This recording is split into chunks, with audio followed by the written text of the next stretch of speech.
Hello my dear students, welcome to AI Math Zone. And today I am going to review the chapter function. In the last video, I have already discussed about the composition of functions. And today I am going to discuss about the inverse of a function. So what is the definition? A function f from x to y is defined to be invertible if there exists a function g from y to x. Right वो जो पहले वाला function था वो था f from x to y. अब ये जो फंक्शन ले रहा हूं g from y to x such that g compose f is equals to ix and f compose g is equals to iy. Minded यहाँ पर जो ix है और iy है ये दोनों है identity function one x and identity function one y. Right. So ऐसा अगर एक फंक्शन g एग्जिस्ट करता है जिसको कंपोज उस ओरिजिनल फंक्शन से लेने के बाद वो आइडेंटिटी फंक्शन प्रोवाइड करता है तभी उसको इन्वर्टिबल फंक्शन बोलते हैं. जब भी एक कंपोजिशन लेते हैं यहाँ पर जो कंपोज लिख रहा हूं f कंपोज g या फिर g कंपोज f. जब भी तुम इसको लिख रहे हो तब यहाँ पर देखो पहले कौन ऑपरेट होगा? g होगा. और g कहां से कहां है? इसका डोमेन क्या है? g is such that from y to x. यहाँ पर जो फर्स्ट ऑपरेट होगा उसी का डोमेन के ऊपर हो जाएगा आइडेंटिटी फंक्शन. दैट मीन्स ये वाला जो आइडेंटिटी फंक्शन होगा वो हमेशा होगा iy. Don't write it as ix. ये कभी ix नहीं होगा, iy ही होगा. क्यों? क्योंकि यहाँ पर फर्स्ट जो फंक्शन है उसका जो डोमेन होगा वही यहाँ पर हम लोगों को लिखना है. सेम तरीके से यहाँ पर बताओ क्या होगा. फर्स्ट फंक्शन कौन है? f. और उसका डोमेन क्या था? यहाँ पर जो f फंक्शन था f such that from x to y. So यहाँ पर डोमेन कौन सा था? x. इसीलिए यहाँ पर जब आइडेंटिटी फंक्शन होगा तब ये डेफिनेटली ix होगा. राइट. माइंडेड. सो कोई भी अगर लेते हैं और वो आइडेंटिटी फंक्शन प्रोवाइड करता है तो फर्स्ट मान लो कि और भी बहुत सारे फंक्शंस है. मान लो f compose g compose h. सो यहाँ पर अगर आइडेंटिटी फंक्शन प्रोवाइड करता है तो डेफिनेटली ये जो h का जो डोमेन है उसी के ऊपर होगा. That means this will be z, where z is the domain of h. And now let's take this example and let's discuss what is the inverse and how to find the inverse of a function. So what is the question? Question says that f is a function, f एक function है such that from n to y, where y is given here, y is equals to y belongs to natural number such that y is equals to 4x plus 3, where x belongs to natural number. right. यहाँ पर y set given है और function भी given है. Function क्या है? f of x is equals to 4x plus 3. right. Now you have to show that this function is invertible and you have to find what is the inverse of this function. That means of given function f. Right. So how can we find and what will be the inverse? Consider y is equals to fx. So हम लोग जो fx मिलता है उसको हम लोग y consider कर लिया. राइट. देखो कोई भी अगर फंक्शन है f from a to b, यहाँ पर मान लो कि a है और यहाँ पर b है तो यहाँ पर जो सारे डोमेन का एलिमेंट्स होता है that means input, that means pre image, उसको हम लोग x से डिनोट करते हैं और यहाँ पर जो इमेज होता है उसको कोरिस्पॉन्डिंग y डिनोट करते हैं. That means y is equals to fx. हर टाइम यही लिखते हैं. सो उसी fx को हम लोग y कंसीडर किया. राइट. और fx का यहाँ पर जो डेफिनेशन है गिवन फंक्शन का वो क्या है? 4x प्लस 3 है. This one. सो जब भी तुम लोग इनवर्स फाइंड करना चाहते हो तब x को in terms of y लिखना है. right? So this implies that y minus 3 is equals to 4x. Implies that x equals to y minus 3 divided by 4. ये जो यहाँ पर स्ट्रक्चर मिला so यही हो जाएगा इनवर्स फंक्शन का डेफिनेशन.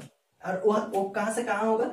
देखो यहाँ पर f जो गिवन है वो फंक्शन है नेचुरल नंबर टू y. यहाँ पर और एक सेट है जो y है और y का डेफिनेशन ऑलरेडी गिवन है. So this is y.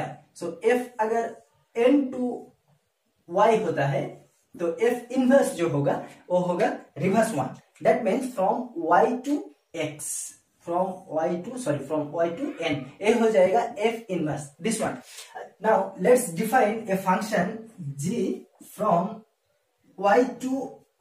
y to n natural number, and we will define this by g of y is equals to y minus 3 by 4, right? So this is the definition of the function g. मान लो कि इसको हम लोग g लिखा, right, for the sake of simplicity. Now this is the structure of the function, and we will compose this function with the original one, and we will see what happened. Now f compose g of x, this equals to f of g of x, this one. So this equals to, see here, g of x. So g of y, अगर y minus 3 by 4 होता है तब g of x कितना होगा? यहाँ पर x डालने से gx हो जाएगा, यहाँ पर भी composition of f and g, right? So this equals to f of g of x, right, this one. So this equals to f of g of x. जब g of y मैंने लिखा था, so g of y, what is that? This one was y minus 3 by 4, right, this one. और f का definition किया था, f of x is equals to 4x plus 3, this one. अब ये दोनों को हम यहाँ पर लिखेंगे. So g of x यहाँ से कितना होगा? x minus 3 by 4, this one. So this equals to, देखो f का यहाँ पर जो फर्स्ट ब्रैकेट के अंदर जब x था तब 4 के साथ o मल्टीप्लाई हुआ था. अब यहाँ पर कितना है फर्स्ट ब्रैकेट के अंदर? x minus 3 by 4, तो 4 के साथ कितना मल्टीप्लाई होगा? a पूरा. So 4 into x minus 3 by 4 plus 3, this one. So this equals to 4 cancel. So x minus 3 plus 3, this equals to x. So यही बोलता है कि ये जो फंक्शन है ये है आइडेंटिटी फंक्शन. हम लोग आइडेंटिटी फंक्शन तभी बोलते हैं अगर उसका इमेज सेम होता है. f of x equals to अगर x होता है तभी उसको हम लोग आइडेंटिटी फंक्शन बोलते हैं. सो ये जो फंक्शन है उसके ऊपर जब x ऑपरेट किया सो अल्टीमेटली क्या मिला? x, and that's why you can write here therefore f compose g is equals to, देखो यहाँ पर i n लिखना है या फिर y लिखना है, यहाँ पर जो कंफ्यूजन आता है उसको हम दूर कर देते हैं. g जो है f फंक्शन पहले ऑपरेट होगा और g का वहां पर डोमेन कौन सा है? g का डोमेन है y. So that means this will B i y, right. और इसी को हम g कंपोज f भी करेंगे और देखेंगे फिर से वो आइडेंटिटी फंक्शन ही मिल रहा है. Also g compose f of x, this equals to g of f of x, this one. So this equals to f of x कितना है? देखो तुम पहले f of x भी लिख सकते हो या फिर g को पहले ऑपरेट कर सकते हो. जब देखो कि g के फर्स्ट ब्रैकेट के अंदर जब y था तब हम लोग लिखे थे y minus 3 by 4x. अब g के अंदर क्या है? f of x है, तो f of x ही लिख डालेंगे. So this equals to, you can write here f of x minus 3 by 4.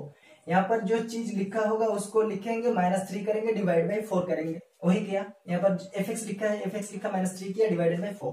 So this equals to, you can write here, see here f of x already given, so f of x यहाँ पर बैठा दो. सो क्या हो जाएगा?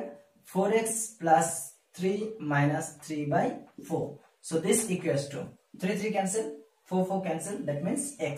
सो यहाँ पर भी x मिल रहा है, that means this function is also identity function. अब यहाँ पर देखो फर्स्ट फंक्शन क्या है? f, और f का डोमेन क्या है? Natural number, and that's why this will be g compose f is equals to i n. So एक फंक्शन g मिला हम लोगों को, एक फंक्शन g मिला जिसका कॉम्पोजिशन f के साथ आइडेंटिटी फंक्शन प्रोवाइड कर रहा है. That means this function g is actually inverse of the function f. Therefore g is equals to f inverse, and f inverse is given by f inverse y is equals to, what is that? y minus 3 by 4. So this is the inverse of the function f, and the structure is this one. Okay, अब हम लोग दोनों theorem पढ़ेंगे जिसके अंदर ये है पहले वाला थ्योरम, और भी एक थ्योरम पढ़ेंगे. तो ये पहला थ्योरम क्या बोल रहा है कि यहाँ पर 3 फंक्शन है. एक है f from x to y, g from y to z, and h from Z to S. और ये तीनों फंक्शन को हम लोग अगर कॉम्पोजिशन लेते हैं, एक्चुअली ये जो है ये एसोसिएटिव लॉ है with respect to composition. So composition जो ऑपरेशन है ये एसोसिएटिव लॉ को होल्ड करता है, वही हम लोगों को दिखाना है, right. And this says that f compose g compose h, this equals to f compose g compose h. अब देखो इसका प्रूफ कैसे करेंगे। सो कोई भी अगर दोनों फंक्शन है और वो दोनों फंक्शन को इक्वल दिखाना चाहते हैं, मान लो कि एफ और जी दोनों फंक्शन है और ये दोनों फंक्शन को हम लोग इक्वल दिखाना चाहते हैं, तो इसको दिखाएंगे कैसे। एफ और जी तभी इक्वल होगा अगर इन दोनों का डोमेन सेम होता है, right.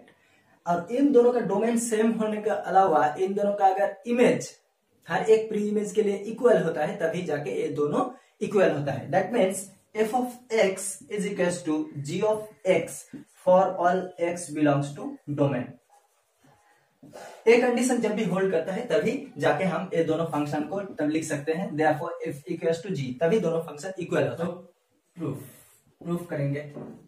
let x belong, then h compose g compose f, पहले इन दोनों को ऑपरेट कंपोज करेंगे और उसके साथ f का this of x is equals to, इन दोनों का मान लो कि एक ही फंक्शन है, राइट। और इसको हम लोग लिखते हैं f1 compose f of x where g compose h is equals to f1, right. अब देखो दोनों फंक्शन जब कंपोज लेते हैं तब इसको हम क्या लिख सकते हैं, f1 of f of x, this one, right, according to the definition of composition। so this equals to, अब देखो f1 given already, उसको बैठा था, so यहाँ पर क्या होगा, h compose g लिख डाला of f of x, this one। so this equals to, फिर से composition का जो definition है उसको यूज करो, इसको एक कोई भी एलिमेंट मान लो, y मान लो या फिर कुछ, तो हम लोग क्या लिख सकते हैं, h of g of this one, so g of f of x, this one, according to the definition of composition of function। so यहाँ पर ultimately h compose g compose f of x equals to यहाँ पर जो मिला h of g of fx, h compose g compose f, इसको लेंगे of x लिखेंगे। so this equals to, इसको एक फंक्शन कंसीडर करो और इसको एक फंक्शन कंसीडर करो, so हम लोग क्या लिख सकते हैं, h of g compose f, ये जो फंक्शन है इसका x, right, this one। And according to the definition of composition of function, इसको फिर से हम लोग लिख सकते हैं h ऑफ, इसको अब देखो दोनों फंक्शन है और उसका कंपोजिशन है, तो उसको क्या लिख सकते हैं, g of fx, this one, और ये तो पहले से ही था ही। so देखो यहाँ पर पहले h और g को अगर कंपोज करते हैं उसके साथ f को कंपोज करते हैं, तो उसका जो इमेज आता है, पहले g और f को कंपोज करने के बाद उसके साथ h को कंपोज करने से वो भी सेम आता है। And that's why you can write here, therefore h compose g compose f, this equals to h compose g compose f। Before going to the next theorem, let's take an example। ये जो example हम लोग लेंगे ये है real valued function, example लेते हैं। so मान लो कि f, g और h तीन फंक्शन है और ये तीनों function from r to r, ये जो है from real number to real number, g भी है from real number to real number, और यहाँ पर जो h है ये भी एक फंक्शन है from real number to real number, so this is also from real number to real number. और ये जो तीनों फंक्शन है इसका डेफिनेशन हम लिख देते हैं, and f is defined by f of x is equals to 2x plus 1। ये जो g है this is defined by g of x is equals to x minus 1, और यहाँ पर जो h है ये defined by h of x is equals to x plus 1, right. अब हम लोग एग्जामाइन करेंगे क्या h compose g compose h compose g compose f, ये जो होता है this equals to h compose g compose f, ये दोनों इक्वल होता है कि नहीं, इस एग्जाम्पल से हम लोग जस्टिफाई करेंगे। So first one is h compose g compose f of x, this one, so this equals to, you can write here h compose g of fx, right? This one. So this equals to compose g of fx 2x plus 1. So that means 2x plus 1, this one. So this equals to h of g of 2x plus 1, right? This one. So this g of x, that means 2x plus 1 minus 1. ये minus 1 किसके लिए? इसके लिए. So this equals to, actually this is equals to h of 2x, right? This one. So this equals to h of 2x. So h of 2x का मतलब यहाँ पर कितना हो कि यहाँ पर जब भी h के अंदर यहाँ पर x रहता है तो x plus 1 हो जाता है. तो यहाँ पर अंदर कितना है? 2x. That means 2x plus 1 हो जाएगा. So this equals to 2x plus 1. One h compose g compose f of x. So this equals to h compose g compose f, that means g of f of x. यही हम लोगों को लिखना पड़ेगा, this one. So this equals to how much? f of x कितना होता है? Already given है 2x plus 1. So h compose g of 2x plus 1. यही मिला ना? This one. So this equals to h of g of x, g of 2x plus 1 कितना होगा? g of, यहाँ पर कैलकुलेट कर लो. यहाँ पर कैलकुलेट अगर करते हैं, जब g के अंदर x होता है तब x minus 1 होता है. अब कितना है? 2x plus 1 है, तो कितना होगा? 1 minus 1, this one. So that means 2x होगा already. So this equals to h of 2x मिल गया. So this equals to h of 2x का मतलब कितना होता है? 2x plus 1 होता है. So 2x plus 1. So यहाँ पर भी वही सेम चीज मिला.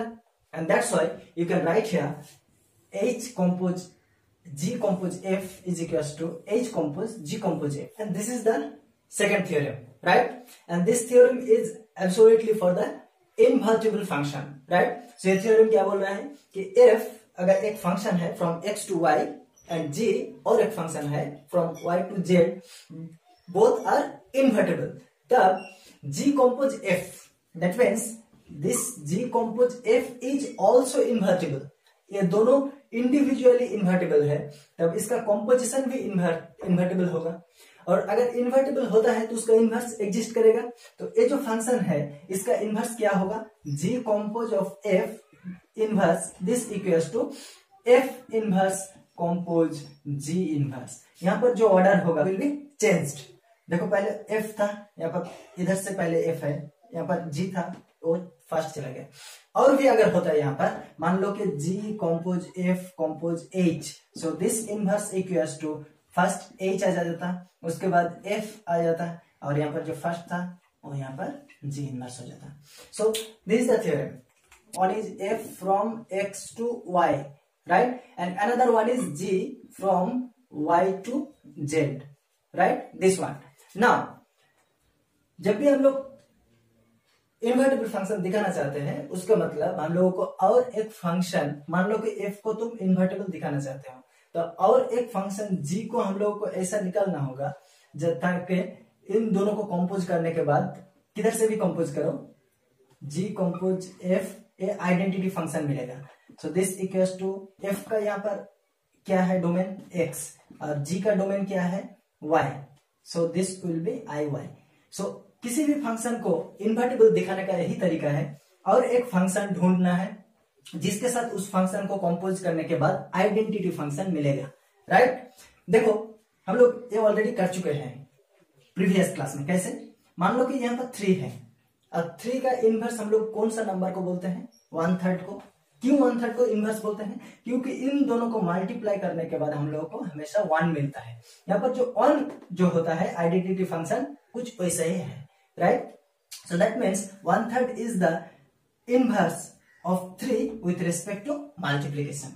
तो यहाँ पर भी g एक फंक्शन है और o इनवर्स है ये पहला वाला फंक्शन का, क्योंकि इन दोनों को कंपोज करने के बाद आइडेंटिटी मिल रहा है. आइडेंटिटी एलिमेंट वो एक फंक्शन हो सकता है, वो एक नंबर हो सकता है, whatever. Now g compose f, इसको कंपोज करेंगे f inverse compose g inverse इसके साथ. सो दिस इक्वल्स टू, ये जो कंपोजिशन है ये कंपोजिशन फंक्शन एसोसिएटिव लॉ को होल्ड करता है. यही तो पहले थ्योरम में हम लोग पढ़े हैं. So you can write here g compose f compose f inverse compose g inverse, right, according to the first theorem. So this equals to, अब देखो यहाँ पर तीनों को कंपोज कर रहा हूं, तो पहले ये दोनों को कंपोज करेंगे, उसके साथ इसको कंपोज करेंगे। सो जी कंपोज एफ इनवर्स, और उसके साथ कंपोज करेंगे जी इनवर्स का। सो दिस इक्वल्स टू, अब देखो एफ कंपोज एफ इनवर्स, सो ये जो है किसी एक फंक्शन के साथ उसका इनवर्स का अगर कंपोज करते हैं तो क्या मिलता है, आइडेंटिटी फंक्शन। और वो आइडेंटिटी फंक्शन का डोमेन कोडोमेन मेंशन करने के लिए हमको I Y I X I Z ऐसा कुछ लिखना पड़ता है। तो जब भी आइडेंटिटी फंक्शन मिलता है तब आइडेंटिटी फंक्शन का डोमेन कौन सा होता है, डोमेन कोडोमेन, उसको लिखने के लिए इसको देखना पड़ता है कि फर्स्ट फंक्शन क्या है। फर्स्ट फंक्शन कौन सा है, एफ इनवर्स। अब एफ अगर एक्स वाई होता है तो एफ इनवर्स किधर होगा, from y to x, that means f inverse का डोमेन हो जाएगा y, और इसीलिए यहाँ पर जो आइडेंटिटी फंक्शन मिलेगा वो है I Y. So g compose I Y compose g inverse, right, this one. So this equals to, identity function के साथ किसी भी फंक्शन का कंपोज करो वही फंक्शन मिलता है ultimately. So this equals to g compose g inverse.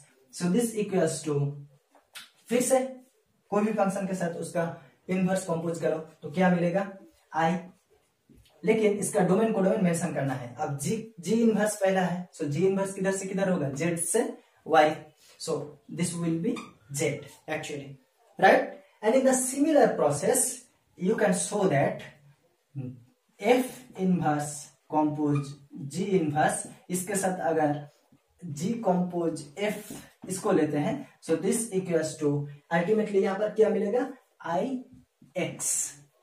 And for this reason यहां पर जो फंक्शन था उसके साथ एक फंक्शन को हम लोग कंपोज किया, आइडेंटिटी मिला, फिर ये जो फंक्शन पहले लिया और इसको बाद में लिया वो भी आइडेंटिटी फंक्शन मिला।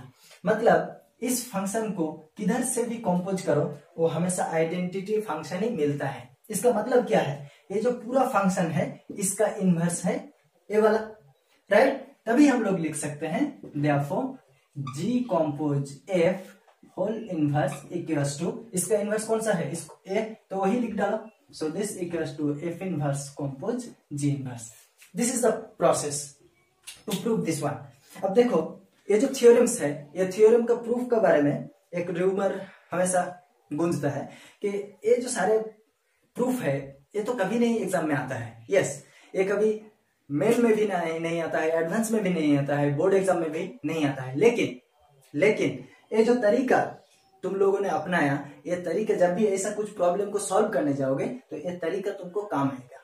The process will help you to solve any problem and the inverse of the function, right. So इसको छोड़ना मत, ये जो प्रूफ है इसको एटलीस्ट एक बार देख के रखो, क्योंकि इसका रिलेटेड जो क्वेश्चन आएगा उसको सॉल्व करने में तुमको बहुत ही हेल्प होगा।